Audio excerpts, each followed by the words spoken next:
everybody, welcome to Chatasaliji's Quality Matters a Lot and a very good morning all of you friends.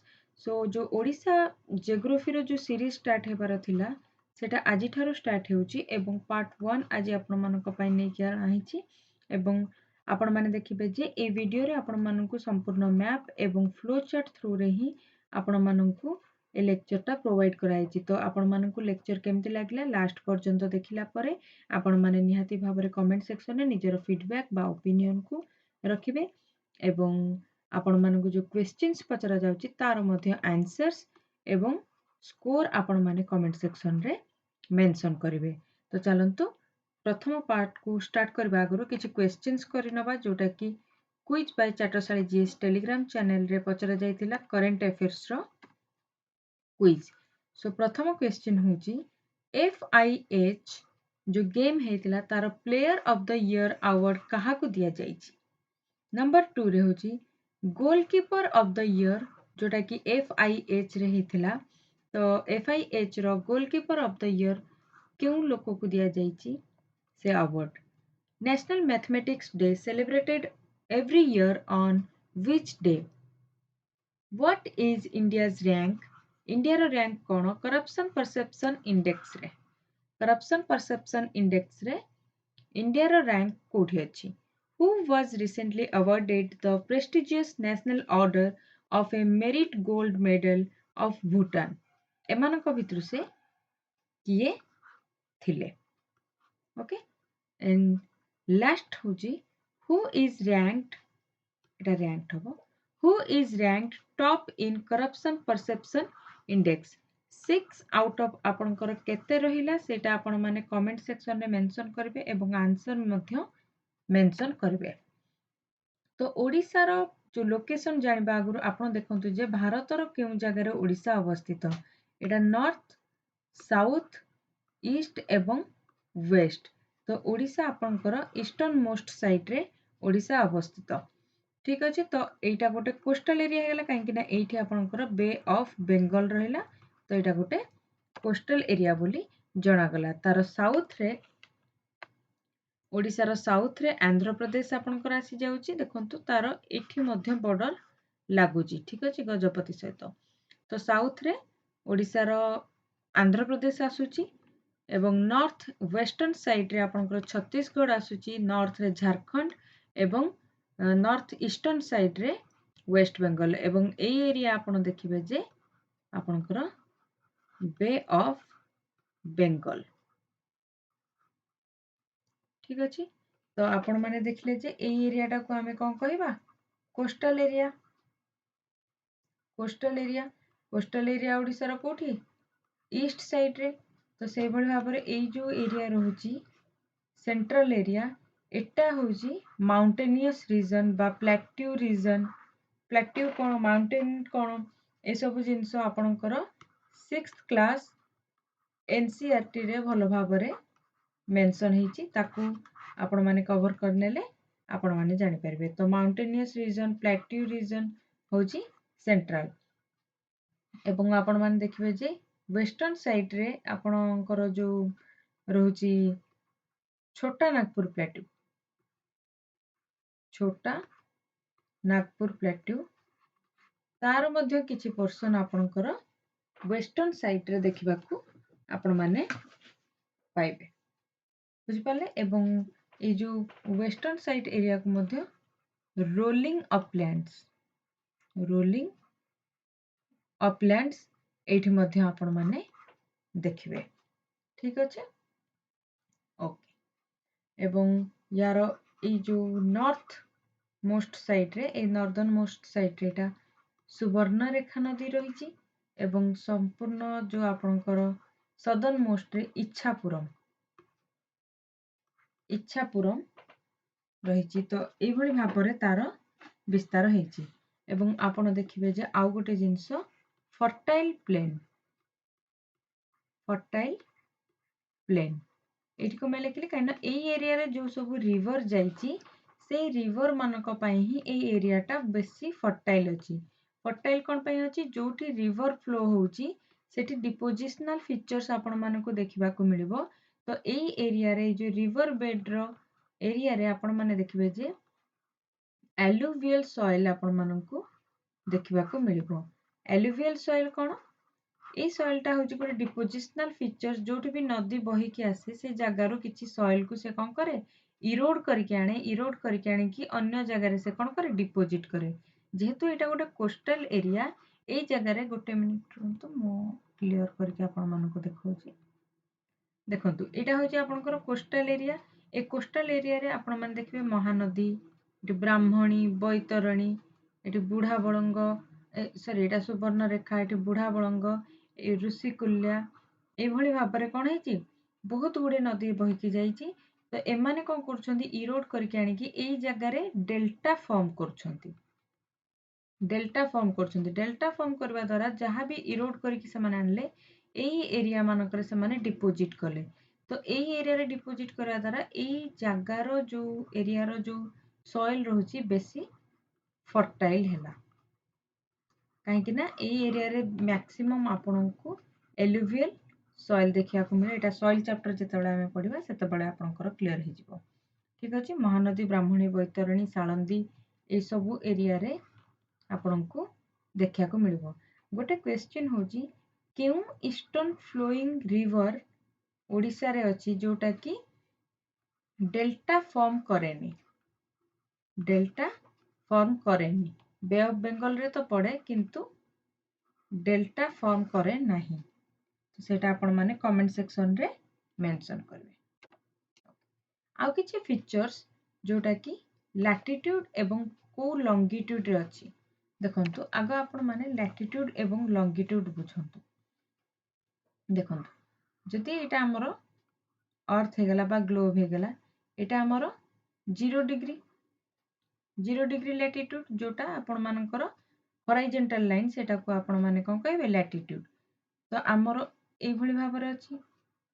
एटा होची हमरो north pole एवं एटा होची हमरो south pole. ठीक अछि।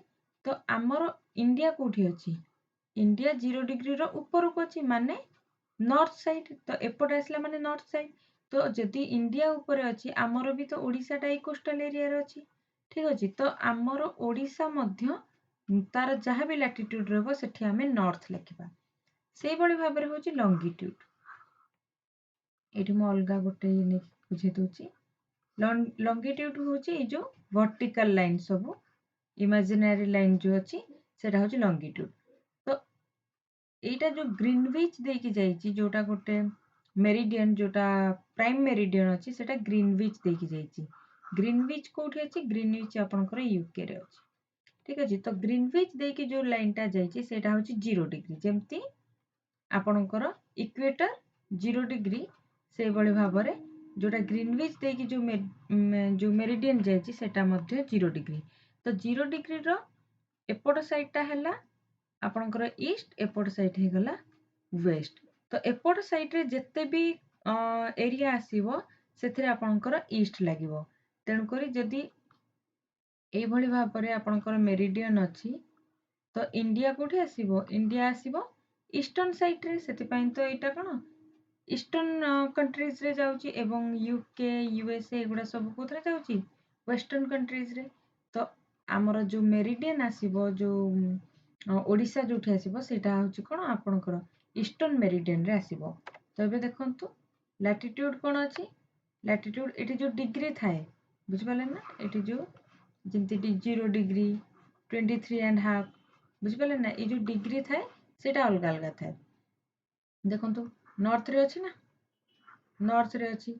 तो यार लैटिट्यूड केते 17 डिग्री 49 मिनिट नॉर्थ रो 22 डिग्री 34 मिनिट नॉर्थ।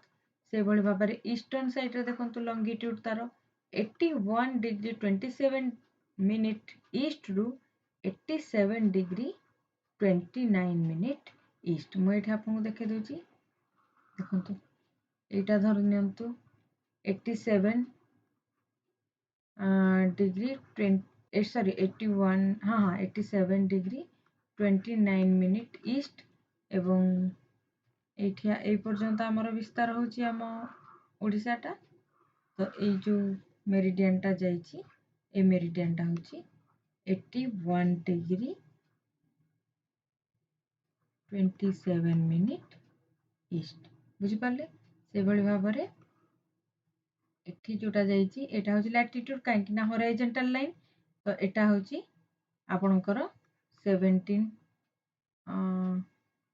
ना नहीं एटा होछि 22 डिग्री 34 मिनिट नॉर्थ एवं एठी जोटा जाइछि ए भितर आपणकर रहिला कोन एठी जो लैटिट्यूडटा जाइथिबो सेटा होछि आपणकर 17 डिग्री 49 मिनिट नॉर्थ बुझिपाले तो एई एरिया रे आपणकर कोन हे गला संपूर्ण ओडिशा आसीगला बुझिपाले तो यार लोकेशन रे किछि डाउट नहीं ए पर्यंत क्लियर ओके तो भारत जेतिकी एरिया कवर करुछि तार केवल 4.73% एरिया ओडिशा कवर करुछि एवं एरिया वाइज तार केते स्क्वायर किलोमीटर एठी आपन इन्फॉर्मेशन मिल जाइछि से भली भाबरे कोस्ट लाइन तार 450 किलोमीटर एवं साउथ रे इच्छापुरम ठारू सुवर्णरेखा पर्यंत एटा मु आपन मानको कहि सारिछि एवं एरिया वाइज देखिले ओडिशा होछि 9th लार्जेस्ट स्टेट इंडिया रो एवं पॉपुलेशन वाइज देखिले 11th लार्जेस्ट स्टेट होछि कोन ओडिशा तो से भली भाबरे आपन देखिबे जे ओडिशा को पांचटा पार्ट रे डिवाइड करा जाइछि को बेसिस रे होमोजेनिटी कंटिन्यूटी एवं फिजियोग्राफिक को देखिकी ताकू नजर रखिकी ओडिशा को पांचटा पार्ट रे डिवाइड करा जाइछि एवं से पार्ट गुडा कोन कोन प्रथम हैला कोस्टल प्लेन कहले जो कोस्टल रे ए एरिया रे जो प्लेन्स देखिबा को मिलबो सेटा होछि coastal plain middle mountainous highland uplands म आपन मानकु गोटे रफ एग्जांपल दे देथिली ए गुडा को माउंटेनियस एवं रफ लैंड प्लेट्यू ए सब सेंट्रल प्लेट्यूज ए जगह रे प्लेट्यू आपन मानको देखिया को मिलिबो वेस्टर्न रोलिंग अपलैंड्स एठी म आपन मानको कहितली वेस्टर्न रोलिंग अपलैंड्स एवं लास्ट रे कहिछि रिवर वैलीज बा फ्लड प्लेन्स ए एरिया जोठी भी रिवर जाइथिबो तार वैलीज बा फ्लड प्लेन्स विषय रे से हिसाब रे पांचटा पार्ट रे ओडिशा को डिवाइड करा दैछि तो प्रथमे हमें देखिबा जे coastal plain of Odisha Odisha रो कोस्टल प्लेन एटा देखंतु सुवर्ण रेखा ठारू कोस्टल तार कोन को एरिया तो सुवर्ण रेखा ठारू आपण देखिबे जे एठी ऋषिकुल्या नदी पर्यंत एई जो एरिया रहिला एई गुडा को तक कोन कहा जाउची कोस्टल प्लेन कहा जाउची बुझि पाले याको कोन कहा जाउची कोस्टल प्लेन बोली कहा जाउची आपण एठी देखिबे ऋषिकुल्या कंधमाल रो बाहर की गंजाम देकी बे ऑफ बेंगल रे तार कोन करची तार पानी को ड्रेन करूची से बळी भाबरे सुवर्ण रेखा एठी रांची जो झारखंड रो स्टार्ट है कि बे ऑफ बेंगल को वेस्ट बेंगल देखी बालेश्वर रे प्रभावित है कि ना पुणी बे ऑफ बेंगल रे तार पानी को ड्रेन करछि तो एई जो एटा कोस्ट हे गला तो कोस्ट रे जते सब एरिया रही गला एगुडा को कहा गला कोस्टल प्लेन ठीक अछि तो कोस्टल प्लेन को पुणी डिवाइड करा जाइछि बहुत पार्ट रे तो प्रथम rice ball of Odisha Madhya कहउचंती ए जो सुवर्ण रेखा नदी ठारू ए ऋषिकुल्या नदी पर्यंत ए जो सब एरिया रही गला ए सब एरिया रे मैक्सिमम पोर्शन कोन होची पैडी रो एग्रीकल्चर आपनकर होची बा राइस रो एग्रीकल्चर होची तेणु करे ओडिशा रो राइस बोल एई एरिया को हमरो कहा जाउची बुझ पाले तो एई जगह रे जो आपनकर डेल्टा क्रिएट होची बा एई रीजन टा होची मैक्सिमम नैरो रीजन एवं एठी महानदी आपनकर डेल्टा क्रिएट करची एटा सबुठु वाइड एरिया एटा सबुठु बुझ पाले वाइड एवं या तळ को आपण देखिबे जे एठी नैरोएस्ट सबुठु पतला होची एई जगहटा नैरो हेकी एवं सबुठु ब्रॉड होची एई ऋषिकुल्या पाखापाखी अंचल अच्छा এই जो हमर ओडिशा अछि ए ओडिसा रो कोस्टल प्लेन को आपण देखिबे जे 6टा रिवर रो गिफ्ट मिलिछि जेमति कि मु एटा नॉर्थ टू साउथ पर्यंत आपन को एठी फ्लो चार्ट प्रोवाइड करछि आपण माने नॉर्थ टू साउथ मन रखि नेबे ठीक अछि नॉर्थ सबुठ नॉर्दर्न मोस्ट होछि ओडिसा रे ସୁବର୍ଣ୍ଣରେଖା, ତା ତଳକୁ ବୁଢ଼ାବଳଙ୍ଗ, ତା ତଳକୁ ବୈତରଣୀ, ଦେନ୍ ବ୍ରାହ୍ମଣୀ, ମହାନଦୀ ଏବଂ ଋଷିକୂଲ୍ୟା। ୟା ଭିତରେ ମଧ୍ୟ ଛୋଟ ଛୋଟ ରିଭର ବହୁତ ସାରା ଅଛି, କିନ୍ତୁ ଯୋଉଟା ଇମ୍ପୋର୍ଟାଣ୍ଟ ସେଇ ରିଭର ଗୁଡାକୁ ହିଁ ମୁଁ ନର୍ଥ ଟୁ ସାଉଥ ଆରେଞ୍ଜ କରିକି ରଖିଛି, ଆପଣ ଦେଖିନେବେ। ତ ଏଇ ଯୋଉ 6ଟା ରିଭର ପାଇଁ ଏଇ ଏରିଆକୁ ଆମେ ହେକ୍ସା ଡେଲ୍ଟାଇକ୍ ରିଜନ ମଧ୍ୟ କହୁଛନ୍ତି। ହେକ୍ସା କହିଲେ 6, ଯେମିତି ପେଣ୍ଟା କହିଲେ 5, ସେଭଳି ଭାବରେ ହେକ୍ସା କହିଲେ 6। ତ ଏଇ ଏରିଆରେ ହେଉଛି କ'ଣ ହେକ୍ସାଇଟିକ୍ ରିଜନ ମଧ୍ୟ କୁହାଯାଉଛି ୟାକୁ, ଏବଂ ଏଇଟା ଅଲରେଡି କ୍ୱେଶ୍ଚିନ୍ ଆସି ସାରିଛି କୌଣସି ଗୋଟେ ଷ୍ଟେଟ୍ ଏକ୍ଜାମରେ। ଓକେ, ଆପଣମାନେ ଏଠି ଦେଖିପାରିବେ ଯୋଉ ରିଭର ସବୁ କେମିତି ବାହାରିଛି। ଏଠି ଦେଖନ୍ତୁ, ଏଇଟା ଝାରଖଣ୍ଡରୁ ବାହାରିଛି, ଝାରଖଣ୍ଡର ରାଞ୍ଚି ଠାରୁ ବାହାରିଛି ଏବଂ କିଛି ସମୟ ଏଠି ଫ୍ଲୋ କରିଛି, ବର୍ଡରରେ ଫ୍ଲୋ କରିକି ସେ ଯୋଉ ୱେଷ୍ଟ ବେଙ୍ଗଲରେ ଯାଇକି ପୁଣି ବାଲେଶ୍ୱରରେ ପ୍ରବେଶ କରିଛି ଏବଂ ତାପରେ ଦେଖିବେ ଆପଣ ବେ ଅଫ୍ ବେଙ୍ଗଲରେ ଯାଇକି ତାର ପାଣିକୁ ସେ ଡ୍ରେନ୍ କରିଛି। ସେଭଳି ଭାବରେ 2ରେ ଦେଖନ୍ତୁ ବୁଢ଼ାବଳଙ୍ଗ ସେଇଭଳି ଭାବରେ ଝାରଖଣ୍ଡରୁ ଏଇଭଳି ଏଠୁ ଷ୍ଟାର୍ଟ ହେଇଛି, ମୟୂରଭଞ୍ଜ ଦେଇକି ସମ୍ପୂର୍ଣ୍ଣ ଭାବେ ବାଲେଶ୍ୱର ହେଇକି ସେ ଡ୍ରେନ୍ କରିଛି। ତ ବାଲେଶ୍ୱରରେ 2ଟା ପଳେଇଲେ, ସୁବର୍ଣ୍ଣରେଖା ଏବଂ ବୁଢ଼ାବଳଙ୍ଗ। ତାପରେ ଆପଣ ଦେଖନ୍ତୁ ବୈତରଣୀ, ଯୋଉଟା କି କେନ୍ଦୁଝର ଜିଲ୍ଲାରୁ ବାହାରିଛି ଏବଂ କିଛି ସମୟ ଏଠି ଝାରଖଣ୍ଡ ଏବଂ କେନ୍ଦୁଝର ଜିଲ୍ଲା ଆମର ଯୋଉ ବର୍ଡର ଅଛି ସେ ବର୍ଡରରେ କିଛି ସମୟ ଫ୍ଲୋ କଲା ପରେ ସେ ଯାଜପୁର ହେଇକି ଭଦ୍ରକକୁ ଯାଇକି ସେଠି ତାର ପାଣିଟା ଡ୍ରେନ୍ କରିଛି ବେ ଅଫ୍ ବେଙ୍ଗଲରେ। ତାପରେ ଆପଣ ଦେଖିବେ ଯେ ବ୍ରାହ୍ମଣୀ ଏଠି 2ଟା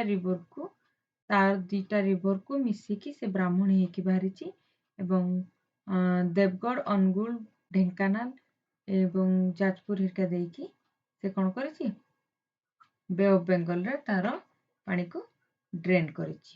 ତାପରେ ଆପଣ ଦେଖିବେ ମହାନଦୀ ଯୋଉଟା କି ତାର ଦେଖନ୍ତୁ ତାର ଡିଫରେଣ୍ଟ ବହୁତ ପ୍ରକାର ଝରଣାରୁ ମହାନଦୀ ରିଭରଟା ଫର୍ମ ହେଇଛି। ତ ଏକ୍ଜାକ୍ଟଲି ଜଣା ପଡୁନି, ବୁଝିପାରିଲେ।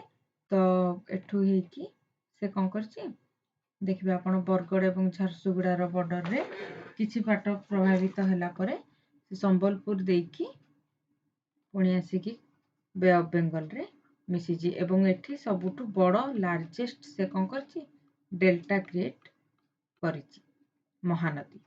ତାପରେ ଆପଣ ଦେଖିବେ ଗଞ୍ଜାମ ଡିଷ୍ଟ୍ରିକ୍ଟରେ ବହୁଛି ଋଷିକୂଲ୍ୟାକୁ ଗଞ୍ଜାମ ଡିଷ୍ଟ୍ରିକ୍ଟର ଲାଇଫ୍ ଲାଇନ୍ ମଧ୍ୟ କୁହାଯାଏ, ଯୋଉଟା କି କନ୍ଧମାଳରୁ ବାହାରିଛି ଏବଂ ଗଞ୍ଜାମ ଦେଇକି ବେ ଅଫ୍ ବେଙ୍ଗଲରେ ପଡ଼ିଛି। ହଁ, ଏବଂ ଏଠି ତା ତଳେ ଆପଣ ଦେଖିବେ ଯେ ତା ତଳେ ବାହୁଡ଼ା ରିଭର, ଯୋଉଟା କି ଆପଣଙ୍କର ଗଜପତି ଡିଷ୍ଟ୍ରିକ୍ଟରୁ ବାହାରିକି ଗଞ୍ଜାମ ଯାଇଛି ଏବଂ ଗଞ୍ଜାମ ଯାଇକି ଟିକେ କିଛି ପୋର୍ସନ ସେ କ'ଣ କରିଛି, ଆନ୍ଧ୍ରପ୍ରଦେଶକୁ ଯାଇଛି। ଏଠି ଆନ୍ଧ୍ରପ୍ରଦେଶକୁ ଗଲା ପରେ କିନ୍ତୁ ବେ ଅଫ୍ ବେଙ୍ଗଲକୁ ସେ ପଡ଼ିନି, ଆନ୍ଧ୍ରପ୍ରଦେଶରୁ ପୁଣି ଫେରିଛି ସେ ଓଡ଼ିଶାକୁ ଯାଇକି ପୁଣି ଯାଇ ବେ ଅଫ୍ ବେଙ୍ଗଲରେ ପଡ଼ିଛି। ସେଭଳି ଭାବରେ କଳାହାଣ୍ଡିରେ ମଧ୍ୟ 3ଟା ରିଭର ଫ୍ଲୋ କରୁଛି, ଯେମିତିକି ଗୋଟେ ହେଉଛି ବାହୁଡ଼ା, ଆଉ ଗୋଟେ ହେଉଛି ନାଗବଳି ଏବଂ ଆଉ ଗୋଟେ ହେଲା ଇନ୍ଦ୍ରାବତୀ। ଇଏ ଥିଲା ଯୋଉ ଆପଣଙ୍କର ମ୍ୟାପ୍ ବେସ୍ଡ କିଛି ଇମ୍ପୋର୍ଟାଣ୍ଟ ରିଭର। ଆପଣ ଦେଖିବେ ଯେ ଏଇ ଯୋଉ କୋଷ୍ଟାଲ ପ୍ଲେନକୁ 3ଟା ପାର୍ଟରେ ଡିଭାଇଡ୍ କରାଯାଇଛି। ପ୍ରଥମ ପାର୍ଟକୁ କୁହାଗଲା ନର୍ଦର୍ନ କୋଷ୍ଟାଲ ପ୍ଲେନ୍ ବା ବାଲେଶ୍ୱର ପ୍ଲେନ୍ ୟାକୁ କୁହାଗଲା, ଯୋଉଟା ଟପ୍ ନର୍ଥ ସାଇଡରେ ଯୋଉଟା ଅଛି। ସେଭଳି ଭାବରେ ମିଡିଲ କୋଷ୍ଟାଲ ପ୍ଲେନ୍କୁ କଟକ ପୁରୀ କୋଷ୍ଟାଲ ପ୍ଲେନ୍ କୁହାଗଲା। ସଦର୍ନ କୋଷ୍ଟାଲ ପ୍ଲେନ୍କୁ ଆମେ କ'ଣ କହିଲେ, ଋଷିକୂଲ୍ୟା ପ୍ଲେନ୍ସ ବୋଲି କହିଲେ। ଦେଖନ୍ତୁ ନର୍ଦର୍ନ କୋଷ୍ଟାଲ ପ୍ଲେନ୍ ଯୋଉଟା ରହୁଛି ବାଲେଶ୍ୱର ପ୍ଲେନ୍ ତାକୁ ଯୋଉ ଆମେ କହୁଛନ୍ତି, ସେଠି ମ୍ୟାକ୍ସିମମ୍ ସମୟ ଡ୍ରାଉଟ୍ ହେଉଛି। ଫ୍ଲଡ୍ ପ୍ଲେନ୍ସ ଏବଂ ଡେଲ୍ଟା ଯୋଉ ରହୁଛି 3ଟା ରିଭରକୁ ନେଇକି ବନଉଛି, ଗୋଟେ ହେଉଛି ସୁବର୍ଣ୍ଣରେଖା ଏବଂ ବୁଢ଼ାବଳଙ୍ଗ ଏବଂ ଆଉ ଗୋଟେ ଜାଗାରେ ଦେଖିବେ ଆପଣ ବୈତରଣୀ।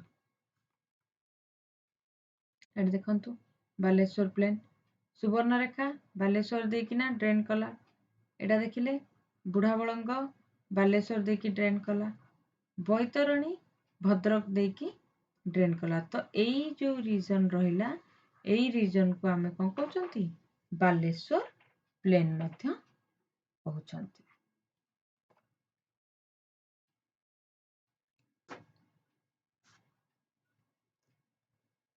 ଏବେ ଆମେ ଦେଖିବା ଯେ ମିଡିଲ୍ ସେକେଣ୍ଡ ହେଉଛି ମିଡିଲ୍ କୋଷ୍ଟ ପ୍ଲେନ୍କୁ କ'ଣ କୁହାଯାଉଛି, ତାକୁ ଆମେ କଟକ ପୁରୀ କୋଷ୍ଟାଲ ପ୍ଲେନ୍ ମଧ୍ୟ କହୁଛନ୍ତି, ଯେଉଁଟାକି ନର୍ଥରେ ଆପଣ ଦେଖିବେ ଯେ ସାଳନ୍ଦୀ ରିଭର, ବୈତରଣୀ ରିଭର ଏବଂ ବ୍ରାହ୍ମଣୀ ରିଭର ମିଶିକି ଡେଲ୍ଟା କ୍ରିଏଟ୍ କରୁଛନ୍ତି ଏବଂ ସାଉଥରେ ମହାନଦୀ ରିଭର କ'ଣ କରୁଛି, ମ୍ୟାକ୍ସିମମ୍ ମାନେ ୱିଡ୍ଥ ତାର ରହୁଛି ଯେଉଁ ଚଉଡ଼ାଟା ସେତିକିରେ ସେ କ'ଣ କରୁଛି ତାର ଡ୍ରେନେଜ୍ ସିଷ୍ଟମ୍ କରିଛି।